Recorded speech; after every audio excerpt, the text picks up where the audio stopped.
Bien, bonjour à tous et bienvenue sur cette nouvelle vidéo. Aujourd'hui, vidéo un petit peu différente que d'habitude, puisque comme vous le voyez, il n'y a pas de facecam. Aujourd'hui, on se retrouve sur mon ordi pour un nouveau concept. Voilà. Alors aujourd'hui, comme vous l'avez vu dans le titre, on se retrouve sur LDLC tout simplement parce que je vais vous montrer comment choisir ses composants pour un débutant. Donc vraiment, à la fin de cette vidéo, vous pourrez vous-même faire un PC. Donc c'est pour ça que cette vidéo va durer un petit peu longtemps et qu'elle va être un petit peu technique. Il faudra juste se concentrer, mais vous allez voir, dans l'ensemble, c'est simple. Donc si vous n'y connaissez rien, mais alors rien du tout en PC, vous êtes tombé sur la bonne vidéo pour vous aider et pour essayer de comprendre un petit peu la base des PC. Alors là, je parle bien sûr déjà de PC fixe, tout le reste, ça ne compte pas pour cette vidéo. Donc du coup, dans cette vidéo, on va voir comment faire une config PC sans les périphériques, puisque ça viendra peut-être dans une future vidéo.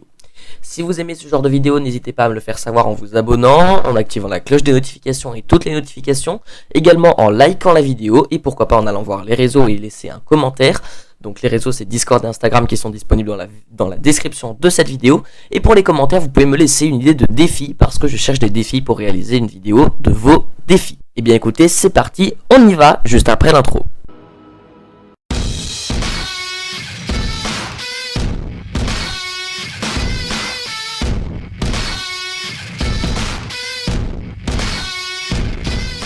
La première chose à faire pour pouvoir faire votre configuration PC, c'est d'aller sur un site spécialisé. Il en existe beaucoup, les deux plus connus d'après moi c'est TopAchat et LDLC, mais LDLC a une meilleure interface et de toute façon LDLC a racheté TopAchat, donc ça ne change rien, autant aller sur LDLC étant donné que maintenant ils ont les mêmes composants. Donc une fois que vous êtes sur le site de LDLC, donc vous cherchez ldlc.com, vous aurez le lien dans la description, vous allez sur configurateur PC, et là vous faites démarrer ma config. Voilà, donc quand vous arriverez, ça sera tout vide, vous aurez rien. Là, ça peut faire un peu peur, mais vous allez voir, ça va être très très simple. Donc, comme vous le savez, pour faire un PC fixe, il faut que tous les composants soient compatibles. L'avantage avec justement LDLC, TopAchat ou n'importe quel autre site de ce type, c'est tout simplement que vous n'allez pas avoir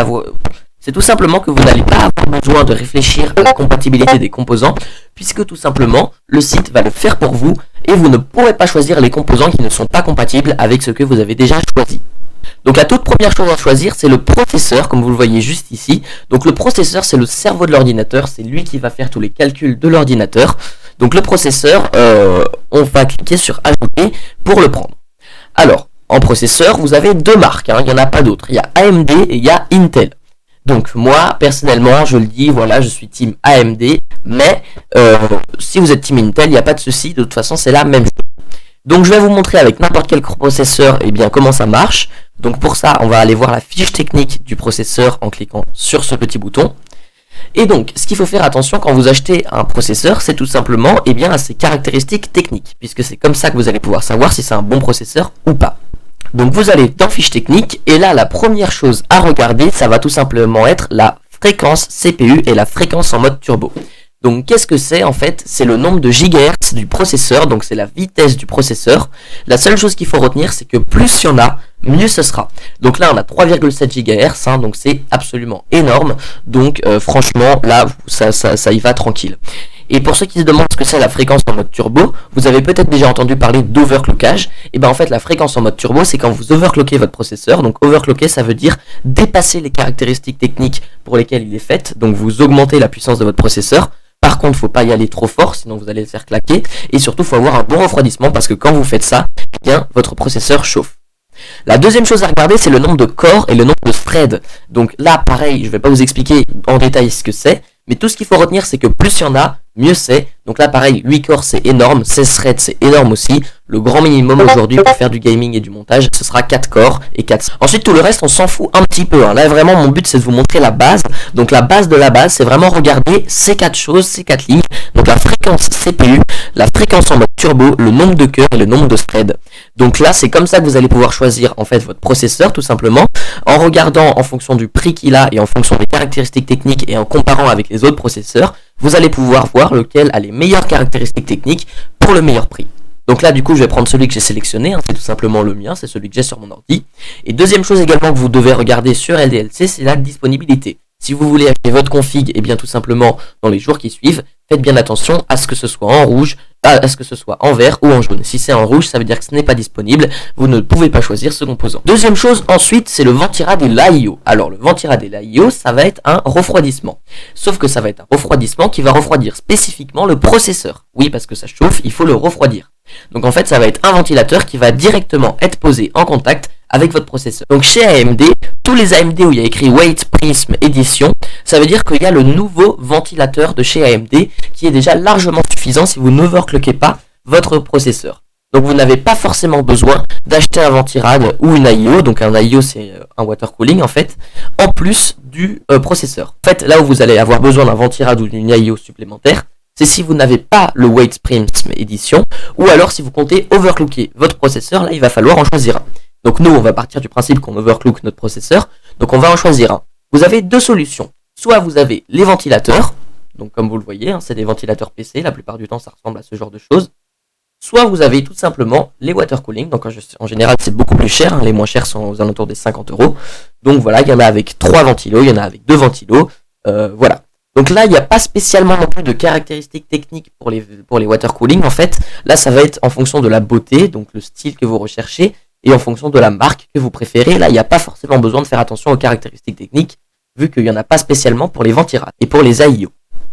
Alors oui, deuxième chose aussi que j'ai oublié de vous dire, une règle de base, avec votre config, vous ne pouvez pas prendre un processeur à 500 € et une carte mère à 50 €. C'est complètement débile, parce que votre processeur ne pourra pas être utilisé au maximum de ses capacités si vous prenez une carte graphique absolument nulle. Il faut que ce soit vraiment équivalent, c'est-à-dire si vous prenez un processeur milieu de gamme, vous prenez aussi une carte graphique milieu de gamme. Donc c'est pour ça que l'AIO, là par exemple, eh bien avec un processeur comme celui-là, on aurait plus pris un AIO aux alentours des 100 €, voilà, par exemple celui-ci qui est assez joli, voilà, ce genre de choses, ça suffit largement pour un Ryzen 7 2700X. La carte mère. Alors la carte mère, en fait, ce qu'il faut retenir, c'est qu'en gros, ça va être la base de votre PC, c'est ce sur quoi vous allez tout mettre. Imaginez que votre PC est un Lego, et bien là, et bien en fait, c'est la base du Lego, c'est la plaque qui va tout soutenir. Donc pour la carte mère, ce qu'il faut faire attention, c'est que votre carte mère soit bien compatible. Donc encore une fois, l'avantage ici avec LDLC, c'est qu'il n'y a pas de souci au niveau de la compatibilité. Toutes les cartes mères qui ne sont pas compatibles avec votre config, ils ne vont pas vous les mettre.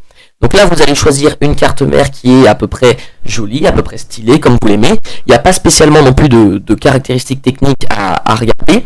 Quelque chose qui est important à vérifier sur les cartes mères, c'est tout simplement les formats. Donc il y a plusieurs types de formats, comme vous le voyez, il y en a 5, il y a les mini ATX, mini ATX, micro ATX, EATX, ATX. En fait, il n'y a pas forcément spécialement besoin de faire attention au format de votre carte mère, puisque de toute façon, en fait, ce qui est important quand vous prenez un format d'une carte mère, c'est de faire attention à ce que votre boîtier soit compatible.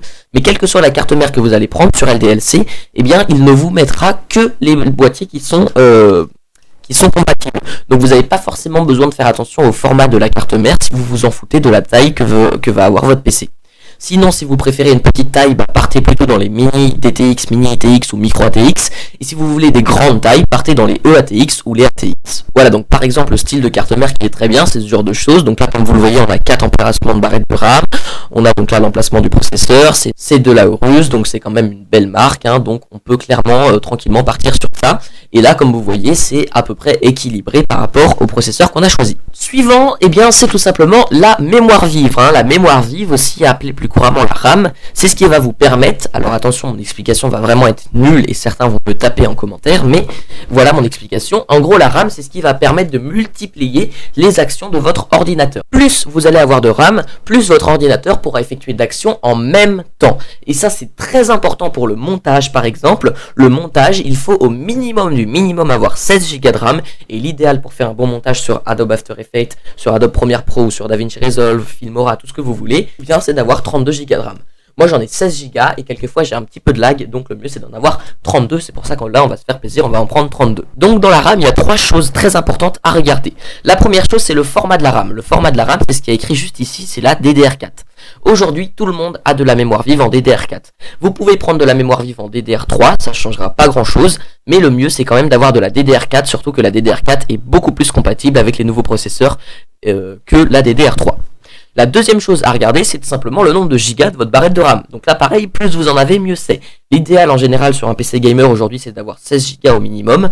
Et l'idéal pour faire tourner par exemple Flight Simulator au maximum, qui est un très gros jeu.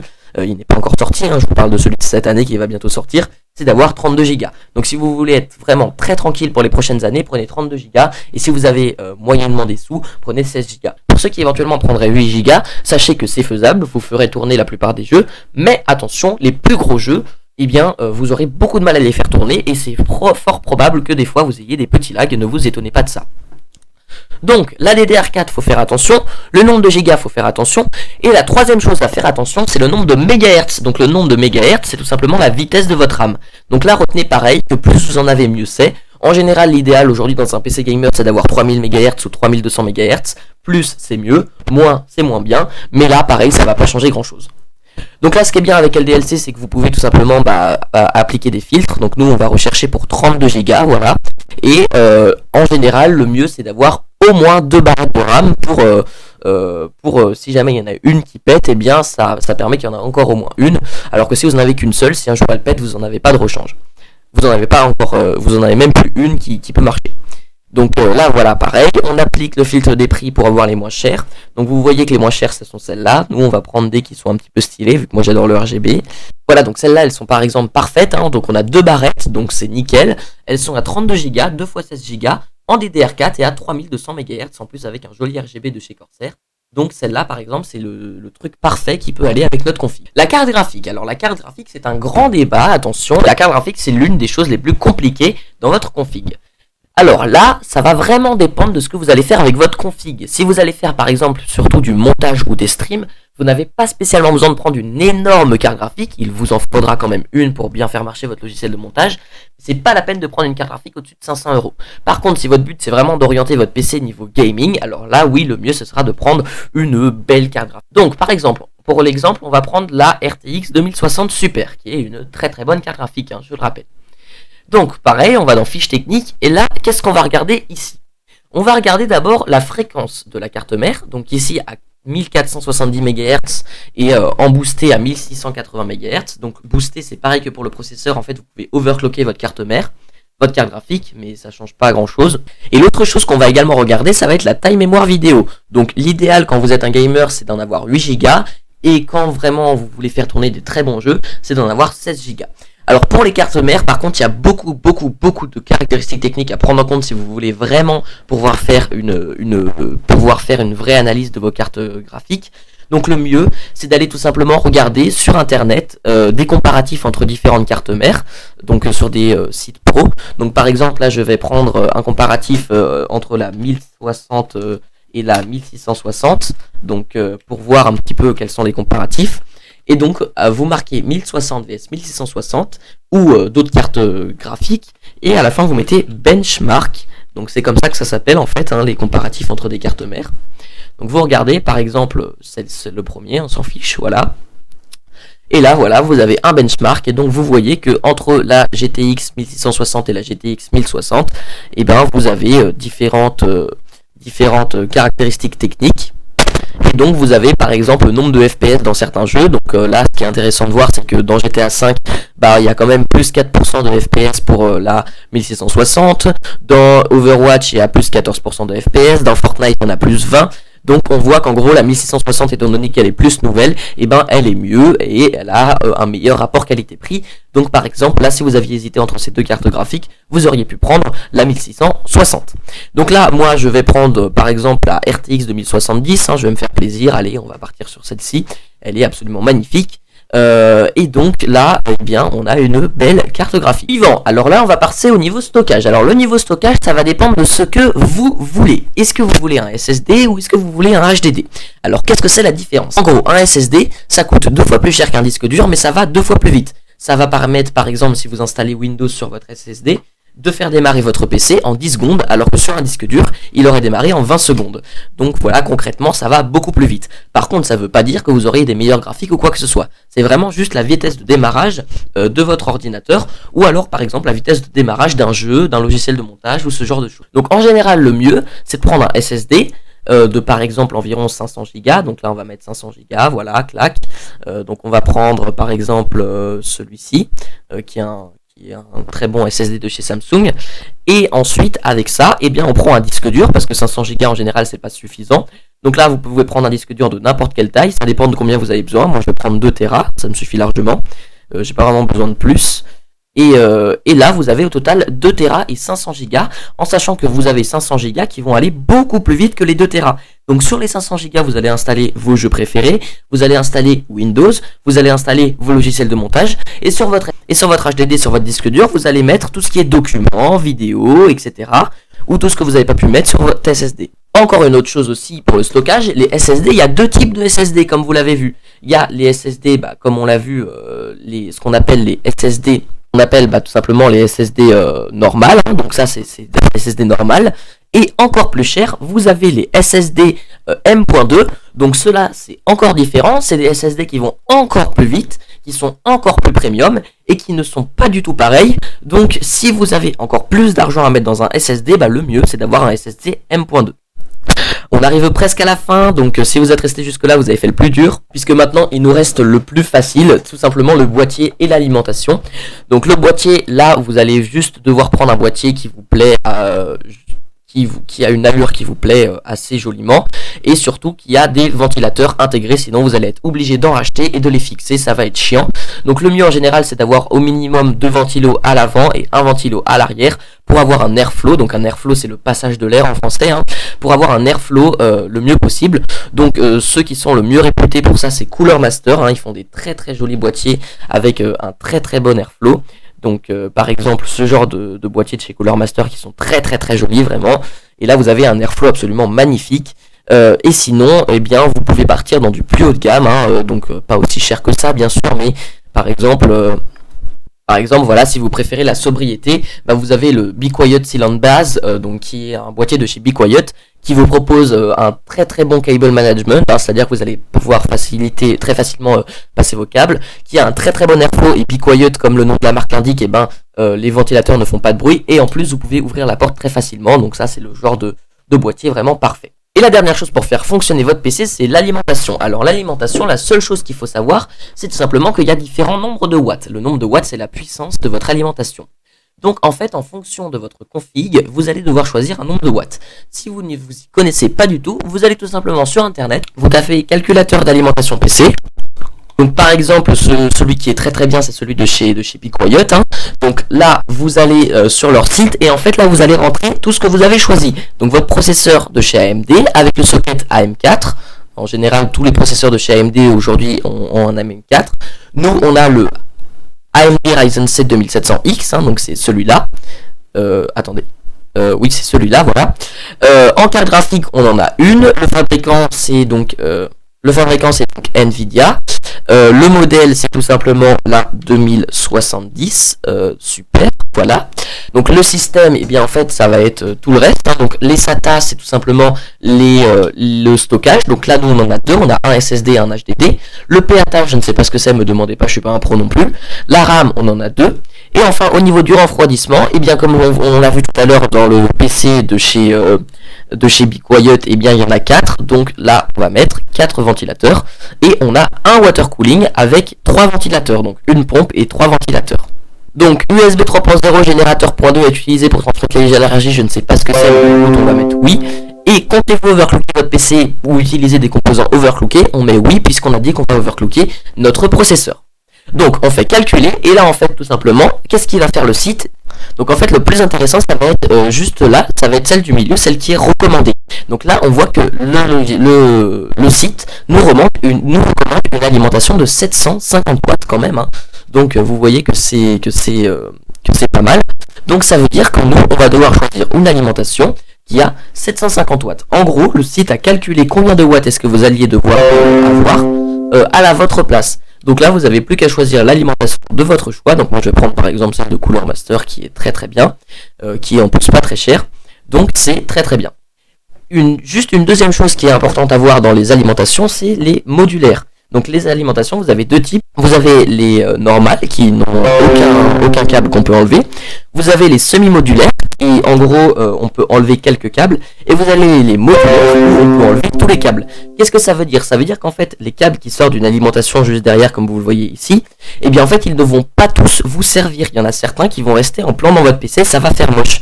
Avec une alimentation modulaire, tous les câbles dont vous n'avez pas besoin, vous allez tout simplement pas les brancher dans votre PC, ce qui fait qu'ils seront pas en bordel et donc ça va vous faire plus de place dans votre PC. Alors comme vous le voyez, il y a encore pas mal de choses qu'on n'a pas sélectionnées, tout simplement le lecteur graveur, la carte son ou la carte réseau. Le lecteur graveur, plus personne n'utilise de CD aujourd'hui, donc on s'en fiche en fait. La carte son, à part si vous faites de la musique, ou alors si vraiment vous voulez un très très bon son, ou si vous avez un micro par exemple, là ça peut être intéressant, sinon on s'en fout. Et la carte réseau, et bien en fait, en général, aujourd'hui avec un PC fixe, ce qu'on fait c'est qu'on branche notre PC en câble Ethernet pour éviter d'avoir tout simplement une mauvaise connexion. Mais si jamais vous n'avez pas de prise Ethernet, dans ce cas-là, vous pouvez choisir une antenne Wi-Fi. Et donc là, tout ce qu'il faut voir, c'est le nombre de Mbps. Donc c'est le nombre de tout simplement de la vitesse à laquelle peut aller votre connexion. Et donc le nombre de Mbps, vous allez devoir le choisir en fonction de votre connexion internet. Et donc là on voit par exemple sur cette carte graphique c'est 300 Mbps. Donc là ça dépend, 300 Mbps en général c'est une fibre. Donc si vous avez la fibre ça peut suffire, mais je vous conseille quand même de prendre plus dans le doute. Mais si vous n'avez pas la fibre, eh bien ça sert à rien parce qu'en général quand vous n'avez pas la fibre vous tournez autour de 30-50 Mbps au maximum. Mais bon, moi j'ai la fibre mais elle marche mal, donc du coup je pourrais prendre celle-là par exemple. Ensuite, il y a d'autres choses, le montage. Donc le montage, ça c'est tout simplement si vous voulez que quelqu'un monte le PC à votre place. Donc ce sera des professionnels qui vont le faire. Sinon, je vous invite à aller voir des tutos comment monter son PC pour le faire. Le système d'exploitation, c'est Windows. Donc là, je ne vous conseille pas de le prendre sur LDLC parce que tout simplement, ça coûte très très cher sur leur site. Alors qu'aujourd'hui, on trouve des clés d'activation pour moins de 10 € sur YouTube, sur Internet. Les câbles SATA, normalement, ils sont fournis avec votre carte mère. Mais si jamais ils sont pas fournis, vous pouvez en prendre en plus. Les ventilateurs de boîtier, sauf si vous en voulez en plus, normalement, pareil, ils sont fournis avec votre boîtier. Et ensuite, ça, c'est tous les périphériques. Donc les périphériques, ça, il y aura une prochaine vidéo qui viendra bientôt dessus. Donc voilà, vous savez comment faire votre config PC. Donc vous le savez maintenant, il faut un processeur. Ce qu'il faut faire attention, c'est le nombre de gigahertz, de cœur, de thread. Vous savez comment choisir également votre ventirad ou votre I/O, tout simplement. Comment choisir votre carte mère, comment choisir votre mémoire vive, donc le nombre de gigas, il faut qu'elle soit en DDR4 et il faut également qu'elle ait un bon nombre de mégahertz. Vous savez comment choisir votre carte graphique, votre SSD, votre disque dur, votre boîtier, votre alimentation ou même votre carte réseau. Vous avez compris, c'est très simple. Si vous avez besoin d'aide pour n'importe quelle configuration PC ou si vous n'avez pas compris cette vidéo, étant donné que j'ai une petite communauté, je vous invite à rejoindre mon serveur Discord qui se trouve en description. Et si vous avez besoin d'aide, je peux vous aider pour n'importe quoi, ou même mes modérateurs ou des gens de mon serveur pourront vous aider avec plaisir. Donc je vous invite à rejoindre mon Discord en description. Voilà, j'espère que cette vidéo vous aura plu. Si c'est le cas, je vous invite tout simplement à aller liker cette vidéo et vous abonner. Quant à moi, je vous dis à samedi 10 h pour une nouvelle vidéo. C'était Maelito, Palifino.